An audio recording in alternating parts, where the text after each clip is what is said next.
प्यारे बच्चों, आज हम आपके लिए अनोखा उपहार कहानी की 15वीं कड़ी लेकर आए हैं। आज की कहानी है छुटकारा।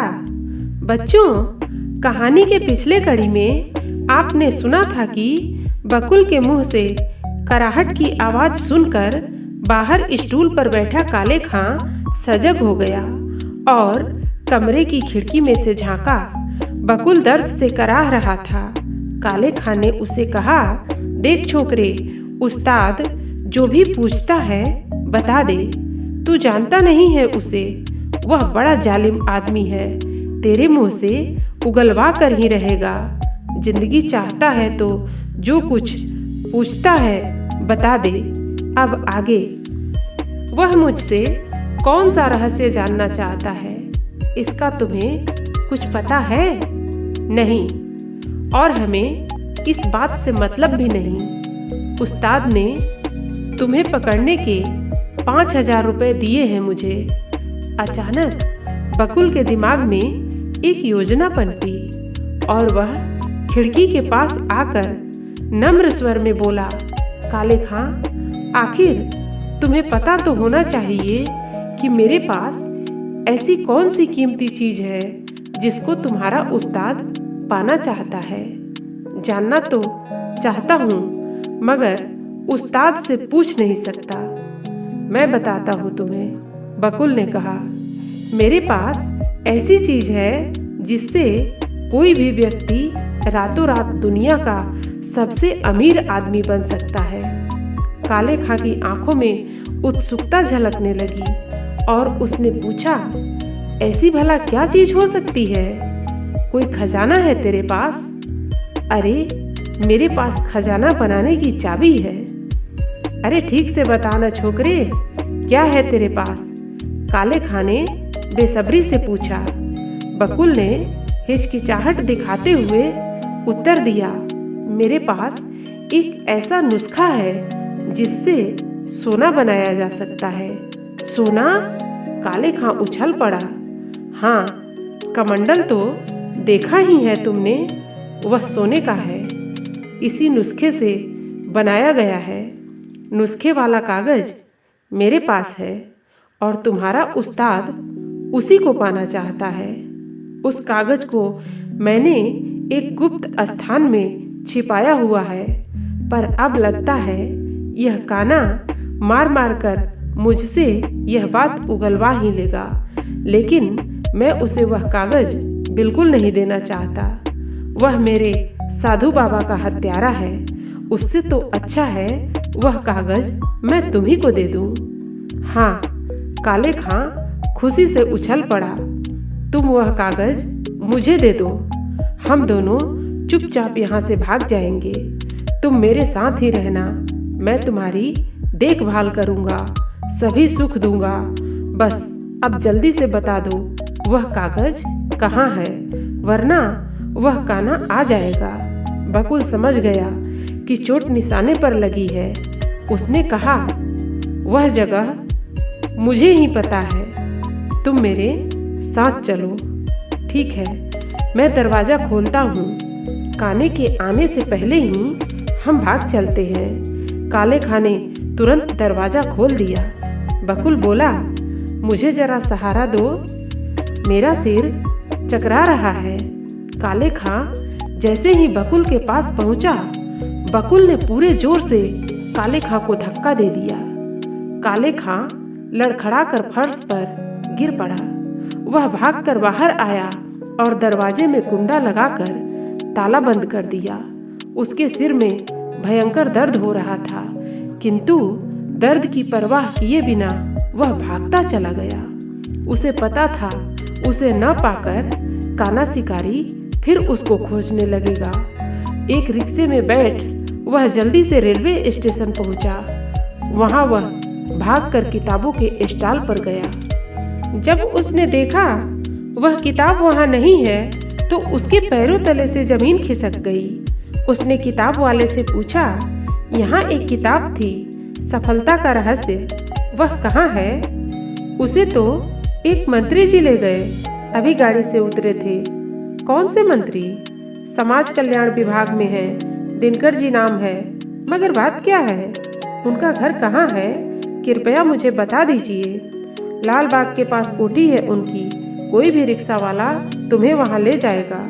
बकुल बाहर आया और रिक्शे वाले को लाल बाग चलने को कहा। रिक्शे की छत और पर्दे उसने गिरवा लिए थे।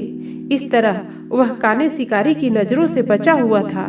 मन ही मन वह आशंकित था कि भोजपत्र कहीं खो न गया हो सकता है मंत्री जी ने उसे रद्दी कागज समझकर फेंक दिया हो, या फिर वह रास्ते में ही किताब से निकलकर गिर गया हो।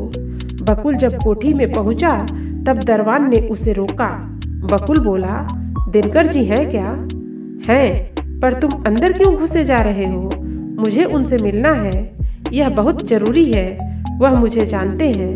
मैं अनाथ आश्रम में रहने वाला लड़का बकुल हूँ। ठीक है, पूछ कर देखता हूँ। दरबान ने फोन उठाया और कोठी के भीतरी भाग में बात करने लगा। फिर फोन रखकर उसने कहा, जाओ, चले जाओ अंदर। बकुल कोठी के भीतर गया। ड्राइंग रूम में ही दिनकर जी बैठे नजर आए। बकुल को देखकर वह बोले, अरे तुम तो शायद वही लड़के हो जिसने उस दिन आश्रम में हो रहे भ्रष्टाचार का पर्दाफाश किया था। मुझे बाद में पता चला कि इसके लिए तुम्हारी बहुत पिटाई भी हुई थी। पिटाई का तो मुझे दुख नहीं है। मेरी उस शिकायत के बाद आश्रम की हालत में काफी सुधार हुआ है। लेकिन आज तुम यहाँ कैसे आए? तुम्हारा रंग उड़ा हुआ है, बाल बिखरे हुए हैं, माथे पर भी खून लगा है। क्या लड़ाई हुई है किसी से? नहीं, बकुल ने उत्तर दिया। तुम मुझसे किस लिए मिलना चाहते थे? आपने क्या रेलवे स्टेशन से कोई पुस्तक खरीदी थी जिसका नाम था सफलता का रहस्य? हाँ, आज दोपहर को ही खरीदी थी मैंने वह किताब। क्यों, क्या बात है? कहाँ है वह किताब? यह रही, टेबल के नीचे। दिनकर जी को बकुल की अटपटी सी बातें समझ नहीं आ रही थी। उस पुस्तक में मैंने अपना एक कागज छिपाया था, जरा देखिए उसमें है या नहीं। दिनकर जी ने पुस्तक को उठाकर पन्ने उल्टे तो बीच में पड़े एक भोजपत्र को देखकर बोले, यह अजीब सा कागज है, जैसे कोई सूखा हुआ बड़ा सा पत्ता हो। भोजपत्र को देखते ही बकुल की आंखों में चमक आ गई और वह बोला, जी हाँ, यही वह कागज है। असल में यह कागज नहीं, भोजपत्र है। बकुल ने दिनकर जी के हाथ से भोजपत्र ले लिया। लेकिन भोजपत्र तो प्राचीन समय में लिखने के लिए कागज की तरह इस्तेमाल होता था। तुम्हारे पास यह कहाँ से आया? यह एक बहुत लंबी कहानी है, बकुल बोला। अगर बता सको तो बता दो। दिनकर जी उत्सुकता से बोले। बकुल सोच में पड़ गया। उसे समझ नहीं आ रहा था कि दिनकर जी को सब कुछ बता दे या नहीं। वैसे भी अब भोजपत्र का राज नहीं रहा था। काने शिकारी के अलावा अब तो काले खां और चाचा चाची भी इस रहस्य को जान चुके थे। शायद मैनेजर और गुलाटी जी भी इस रहस्य को समझ गए थे। गुलाटी जी तो बड़े तेज और घाघ हैं। दिनकर जी एक अच्छे आदमी लगते हैं, उन्हें बता देने में कोई हर्ज नहीं। शायद कोई अच्छी सलाह दे दे। कुछ देर सोचने के पश्चात बकुल ने कहा, दिनकर जी, इसे साधारण भोजपत्र ना समझें। इसमें सोना बनाने की विधि लिखी हुई है। सोना बनाने की विधि? दिनकर जी ने चकित होकर कहा, हाँ, इसमें बताई सामग्री की भस्म का पीतल पर लेप करने से वह शुद्ध सोने में परिवर्तित हो जाता है।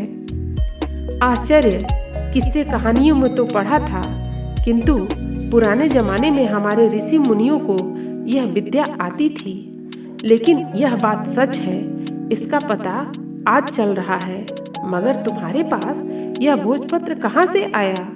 मुझे एक साधु बाबा ने दिया था।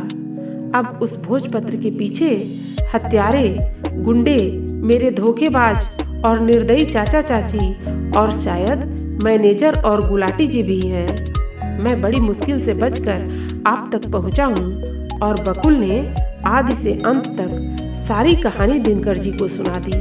फिर वह बोला, मैं इस भोजपत्र को अपनी जान से भी ज्यादा संभाल कर रखूंगा। इसलिए नहीं कि मैं सोना बनाना चाहता हूँ, बल्कि इसलिए कि साधु बाबा ने मरते समय मुझे यही हिदायत दी थी कि इसे गलत हाथों में न पड़ने देना। स्वयं मैं भी अपने जीवन में कभी सोना बनाकर अमीर होने की कोशिश नहीं करूँगा। साधु बाबा ने कहा था, अपनी मेहनत और लगन से ऊंचा उठना, और मैं वैसा ही करूँगा। शाबाश। दिनकर जी बोले, सचमुच तुम एक बहुत ही अच्छे लड़के हो बकुल, मुझे तुम पर गर्व है। इतनी कम उम्र में तुम्हारे विचार इतने ऊंचे हैं। न जाने क्यों तुम्हारे प्रति मुझे एक लगाव सा हो गया है। शायद मेरी कोई संतान नहीं है, इसलिए ऐसा है। मैं तुम्हें गोद लेना चाहूँ तो क्या तुम मेरे पुत्र बनना स्वीकार करोगे? बच्चों, आज की कहानी यही खत्म होती है। कहानी की अगली और अंतिम कड़ी है गिरफ्तारी। तो बच्चों, फिर मिलते हैं कहानी के अगले और अंतिम कड़ी में। बच्चों, प्लेलिस्ट में जाकर आप कहानी की हर कड़ी को सुन सकते हैं और कहानी का आनंद ले सकते हैं। कहानी का आनंद लेने के बाद चैनल को सब्सक्राइब अवश्य कर देना। धन्यवाद।